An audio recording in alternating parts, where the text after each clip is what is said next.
क्या आप चाहते हो कि आज के एडवांस एसईओ और एआई सर्च एरा में आपका कंटेंट गूगल की फर्स्ट चॉइस बने? अगर हाँ, तो ये वीडियो आपके लिए बहुत इंपॉर्टेंट होने वाली है, इसे एंड तक जरूर देखना। आज हम बात करने वाले हैं गूगल ईट के बारे में, यानी EEAT के बारे में।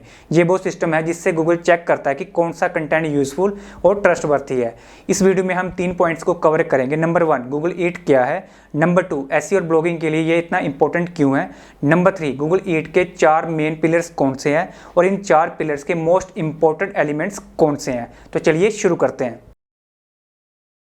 Hello everyone, my name is Sachin Pathania. Welcome back to my YouTube channel. तो शुरू करते हैं पॉइंट 1 के साथ। गूगल ईट क्या है। देखिए, ईट जो है गूगल का क्वालिटी चेक फ्रेमवर्क है, जिससे गूगल डिसाइड करता है कि कौन सा content authentic, trustworthy, expert level और रियल यूजर्स के लिए काम का है।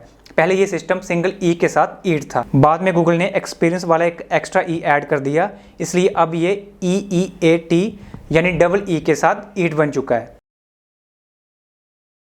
नंबर 2, ईट इतना इंपॉर्टेंट क्यों है एसईओ और ब्लॉगिंग के लिए। हम थोड़ा स्टेप बाय स्टेप समझते हैं। नंबर 1, गूगल को हाई क्वालिटी कंटेंट दिखाना होता है। कंपटीशन हाई है, इसलिए मोस्टली वो ब्लॉग्स रैंक कर पाते हैं जो ईट को फॉलो करते हैं। गूगल उन्हें ट्रस्टेड, यूजफुल और एक्सपर्ट लेवल के फॉर्म में देखता है।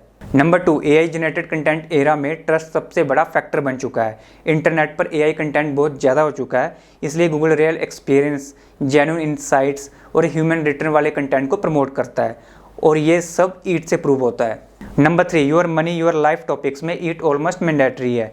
फिनांस, हेल्थ जैसे लीगल टॉपिक्स में गलत इन्फो यूजर्स को नुकसान पहुंचा सकती है, इसलिए गूगल सिर्फ ट्रस्टवर्थी सोर्सेज को रैंक करता है। Your money your life topics में ईट डायरेक्ट रैंकिंग फैक्टर बन जाता है। नंबर 4, बैकलिंक्स और ब्रांड अथॉरिटी नेचुरली इंप्रूव होती है। जितना ज़्यादा ट्रस्ट होता है, उतना ज़्यादा इंडस्ट्री में लोग हमारे कंटेंट को प्रेफर करते हैं। इससे हमें नेचुरल बैकलिंक्स मिलते हैं और रैंकिंग स्ट्रॉन्ग होती है। पॉइंट नंबर 3, ईट के 4 क्वालिटी पिलर्स कौन कौन से हैं।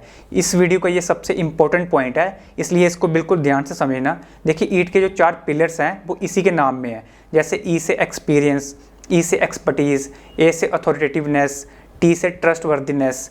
अभी हम ईट के 4 क्वालिटी पिलर्स के एलिमेंट्स को डिटेल्स में समझेंगे। तो बात करते हैं ईट के सबसे पहले पिलर एक्सपीरियंस पर। एक्सपीरियंस का सबसे पहला एलिमेंट है रियल लाइफ यूसेज। देखिए, कंटेंट तभी स्ट्रॉन्ग होता है जब ऑथर ने प्रोडक्ट या सर्विस को पर्सनली यूज़ किया हो। फॉर एग्जाम्पल, अभी मैं एक ब्लॉग लिखने वाला हूँ स्क्रीमिंग फ्रॉग पर। अब मुझे स्क्रीमिंग फ्रॉग की पूरी नॉलेज है क्योंकि मैंने स्क्रीमिंग फ्रॉग को यूज़ किया हुआ है। तो मैं ब्लॉग में सब कुछ मेंशन करूंगा कि कैसे मैंने स्क्रीमिंग फ्रॉग को यूज़ करके अपनी वेबसाइट के ऑन पेज और टेक्निकल एसईओ इश्यूज़ को आइडेंटिफाई किया। ये मैं सब कुछ मेंशन करूंगा विद प्रूफ, स्क्रीनशॉट लगाकर। इससे गूगल और यूज़र्स को ये पता चलता है कि मैंने इस प्रोडक्ट यानी इस टूल को पर्सनली यूज़ किया हुआ है। एक्सपीरियंस का दूसरा एलिमेंट है क्या कंटेंट में यूनिक स्क्रीनशॉट्स, फोटोज़ और वीडियोस हैं जो रियल यूसेज दिखाते हैं। क्योंकि स्टॉक इमेजेस जो आप यूज़ करते हो, इसका मतलब कि कोई रियल एक्सपीरियंस नहीं, यूनिक विजुअल्स ही रियल यूसेज दिखाते हैं। फॉर एग्जांपल, गूगल में हम सर्च करेंगे how to set up Google search console.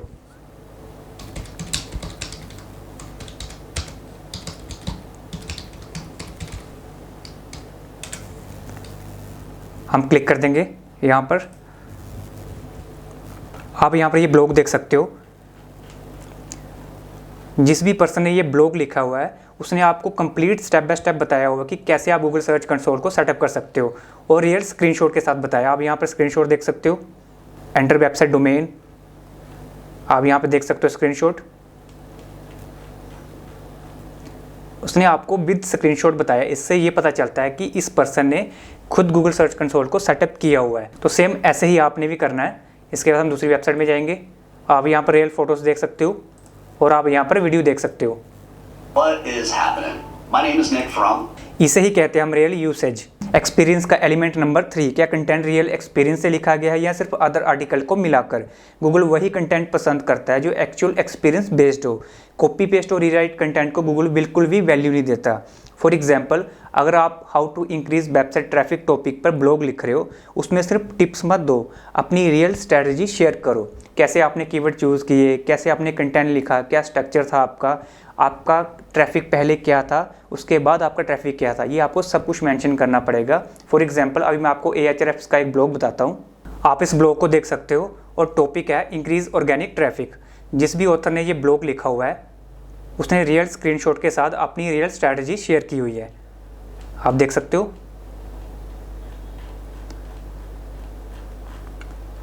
इससे ये पता चलता है कि इस ऑथर को एक्चुअल एक्सपीरियंस है इस टॉपिक पर। तो सेम ऐसे ही आपने भी करना है। पिलर नंबर 1 के बाद अभी हम बात करते हैं ईट के पिलर नंबर 2 एक्सपर्टीज पर। एक्सपर्टीज का सबसे पहला एलिमेंट है कि ऑथर क्लियरली पेज पर दिख रहा है, गूगल और यूजर्स दोनों को पता होना चाहिए कि कंटेंट किसने लिखा है, ऑथर कौन है। फॉर एग्जाम्पल आप इस ब्लॉग को देख सकते हो और इस ब्लॉग को लिखने वाले ऑथर का नेम और प्रोफाइल देख सकते हो आप। इससे गूगल और यूजर्स दोनों को पता चल जाता है कि कंटेंट किसने लिखा है। सेम ऐसे ही आपने भी फॉलो करना है। एलिमेंट नंबर 2, क्या ऑथर सब्जेक्ट एक्सपर्ट है। एक्सपर्टीज जनरल कंटेंट राइटर से ज़्यादा मैटर करती है, इसलिए ऑथर को अपने टॉपिक का एक्सपर्ट होना चाहिए। फॉर एग्जांपल आप यहाँ पे देख सकते हो ऑथर ने अपनी एक्सपर्टीज अपनी बायो में मेंशन की है, आप यहाँ पे रीड कर सकते हो लाइन को। एलिमेंट नंबर 3, क्या ऑथर प्रोफाइल लिंक क्लिकेबल है। ये क्लिकेबल होना चाहिए ताकि यूजर्स वेरीफाई कर सके एक्सपर्टीज को।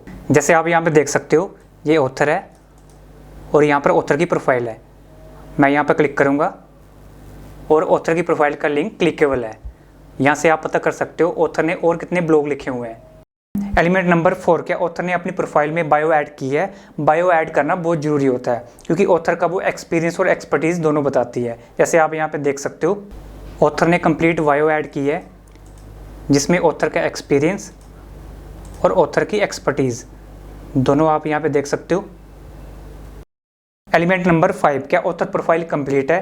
देखिए ऑथर प्रोफाइल में प्रोफाइल फ़ोटो और सोशल मीडिया लिंक्स जरूर होने चाहिए।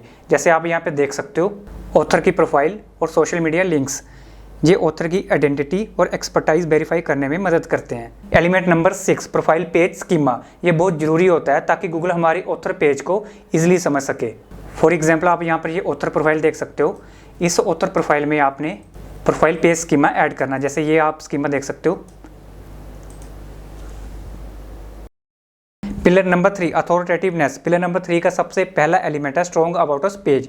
आपकी वेबसाइट का अबाउट अस पेज बहुत ज़्यादा स्ट्रॉन्ग होना चाहिए। उसमें क्लियरली मेंशन करो कि आपका बिजनेस किस टाइप का है, क्या करता है, कब से एक्टिव है और अपनी टीम्स की प्रोफाइल मेंशन करो अबाउट अस पेज में। ये ट्रस्ट और अथॉरिटी का बेस होता है। फॉर एग्जाम्पल आप इस थ्राइव कंपनी का अबाउट अस पेज देख सकते हो। इस कंपनी के एम्प्लॉयज़ की फ़ोटोज़ देख सकते हो आप, टीम्स की फ़ोटो देख सकते हो आप, बायो चेक कर सकते हो। थ्राइव इंटरनेट मार्केटिंग एजेंसी आप यहाँ पे देख सकते हो, इस्टेब्लिश्ड 2005 में ये कंपनी स्टार्ट हुई थी। आप वीडियो देख सकते हो, ओरिजिनल वीडियो। बहुत स्ट्रॉन्ग अबाउट उस पेज इन्होंने बनाया हुआ है। सेम ऐसे ही आपने भी अपना स्ट्रॉन्ग अबाउट उस पेज बनाना है। एलिमेंट नंबर 2, क्या न्यूज़ और दूसरी बड़ी वेबसाइट्स आपका नाम लेती हैं, आपकी साइट को लिंक देती हैं, तो अथॉरिटी स्ट्रॉन्ग होती है। फॉर एग्जाम्पल आप यहाँ पर देख सकते हो नेल पटेल ने एक ब्लॉग लिखा हुआ है टेक्निकल एसईओ कंपनीज पर। अब इससे बड़ी वेबसाइट क्या हो सकती है। नेल पटेल खुद नंबर 1 डिजिटल मार्केटिंग एक्सपर्ट है पूरे वर्ल्ड में। टॉपिक देख सकते हो आप, the 10 top technical SEO companies in the world. सबसे पहले इन्होंने अपनी वेबसाइट मेंशन की है, उसके बाद इन्होंने 9 अदर वेबसाइट को मेंशन किया हुआ है यहाँ पर। अब जिन वेबसाइट को इन्होंने मेंशन किया हुआ है, लिंक दिया हुआ है, उनके लिए ये काफ़ी अच्छी बात है। फॉर एग्जांपल आप यहाँ पे देख सकते हो, थ्राइव को देख सकते हो आप। अब थ्राइव को इन्होंने यहाँ पर मेंशन किया हुआ है और थ्राइव को यहाँ पर लिंक भी दिया हुआ है। सेम ऐसे जब भी कोई बड़ी वेबसाइट हमारी वेबसाइट के नेम को मेंशन करती है, हमें लिंक देती है, तो हमारी अथॉरिटी स्ट्रॉन्ग होती है। Element number 3, mixed and natural backlinks. देखिए लिंक्स जो है वो एक टाइप की साइट से नहीं बल्कि अलग अलग डोमेन्स, ब्लॉग, न्यूज़ और इंडस्ट्री साइट से होने चाहिए। इससे हमारी बैकलिंक प्रोफाइल नेचुरल दिखती है, फेक और स्पैमी नहीं। एलिमेंट नंबर 4, क्या brand searches online positive result show करते हैं। गूगल पर ब्रांड नेम सर्च करने पर सिर्फ पॉजिटिव रिजल्ट आने चाहिए। नेगेटिव न्यूज़ और रिव्यूज़ वेबसाइट का ट्रस्ट और अथॉरिटी खराब कर सकते हैं। एलिमेंट नंबर 5, क्या ब्लॉग पर लास्ट अपडेटेड डेट विजिबल है। अपडेटिंग कंटेंट दिखाता है कि कंटेंट अभी भी रेलिवेंट है। Number 6, content freshness and regular review. देखिए आपका जो कंटेंट है वो रेगुलरली अपडेट और रिव्यू जरूर होना चाहिए। साल में कम से कम 1 या 2 बार तो जरूर होना चाहिए। फॉर एग्जाम्पल आपने एक ब्लॉग लिखा 2023 में, कंप्लीट एसईओ स्ट्रैटेजी। अब जो 2023 में स्ट्रैटेजी थी और 2025 में जो स्ट्रैटेजी है काफ़ी चेंजेस आ चुके हैं, इसलिए आपको करंट ईयर के अकॉर्डिंग अपना कंटेंट अपडेट करना चाहिए। अपडेटेड कंटेंट ज़्यादा अथॉरिटेटिव माना जाता है। Pillar number 4, trust worthiness. Pillar number 4 का सबसे पहला एलिमेंट है क्या physical business address, phone number और ईमेल शो हो रहा है। आपकी वेबसाइट में फिजिकल एड्रेस, फ़ोन नंबर और ईमेल क्लियरली दिखने चाहिए। इससे ट्रस्ट और क्रेडिबिलिटी बिल्ड होती है। फॉर एग्जाम्पल जैसे आप इस वेबसाइट का एड्रेस, ईमेल, फ़ोन नंबर देख सकते हो। सेम ऐसे ही आपकी वेबसाइट में भी होना चाहिए। एलिमेंट नंबर 2, क्या साइट पर SSL एनेबल्ड है? देखिए ये बेसिक ट्रस्ट रिक्वायरमेंट होती है। अगर वेबसाइट के URL पर HTTPS दिख रहा है, इसका मतलब SSL एनेबल्ड है और वेबसाइट सिक्योर है। अगर सिर्फ HTTP आ रहा है, इसका मतलब SSL एनेबल्ड नहीं है और वेबसाइट सिक्योर नहीं है। इसलिए सिक्योर वेबसाइट और ट्रस्ट के लिए SSL सर्टिफिकेट जरूरी होता है। नंबर 3, क्या वेबसाइट पर पॉलिसी पेजेस विजिबल हैं? मिसिंग पॉलिसीज ट्रस्ट के लिए रेड फ्लैग होता है। इसलिए आपकी वेबसाइट पर हर टाइप के पॉलिसी पेजेस होने चाहिए। जैसे आप इस वेबसाइट के फुटर सेक्शन में देख सकते हो policy pages. Number 4, meet the team page. देखिए आपकी वेबसाइट में मीट द टीम पेज जरूर होना चाहिए, क्योंकि रियल फेसेस ट्रस्ट बिल्ड करते हैं। Team members photos plus roles show होने चाहिए। फॉर एग्जाम्पल आप इस वेबसाइट का मीट द टीम पेज देख सकते हो। हम नीचे स्क्रॉल करेंगे, आप टीम्स की फोटोज और रोल्स दोनों देख सकते हो। आप यहाँ पर senior account manager, website project manager, आप सब कुछ देख सकते हो। सेम ऐसे ही आपने भी अपनी वेबसाइट के लिए meet the team page create करना है। नंबर 5, क्या वेब पर नैप डिटेल्स कंसिस्टेंट है? नैप यानी name, address, phone number. NAP consistency local SEO और ट्रस्ट सिग्नल्स के लिए बहुत इंपॉर्टेंट है। आपकी website, Google business profile, Yelp और अदर्स लिस्टिंग साइट्स में आपकी नैप डिटेल्स सेम होनी चाहिए। अगर सेम नहीं हुई, रैंकिंग और ट्रस्ट सिग्नल्स इफेक्ट होते हैं। नंबर 6, क्या customer reviews, testimonials on site, of site दिख रहे हैं? दूसरे लोग क्या बोलते हैं वो आपके क्लेम से ज़्यादा ट्रस्ट बिल्ड करता है। इसलिए आपकी वेबसाइट के अंदर और बाहर रिव्यूज़ होने चाहिए। तो ये था कंप्लीट गूगल ईट का ओवरव्यू। अगर वीडियो आपको अच्छी लगी हो, लाइक, शेयर और कमेंट जरूर करें।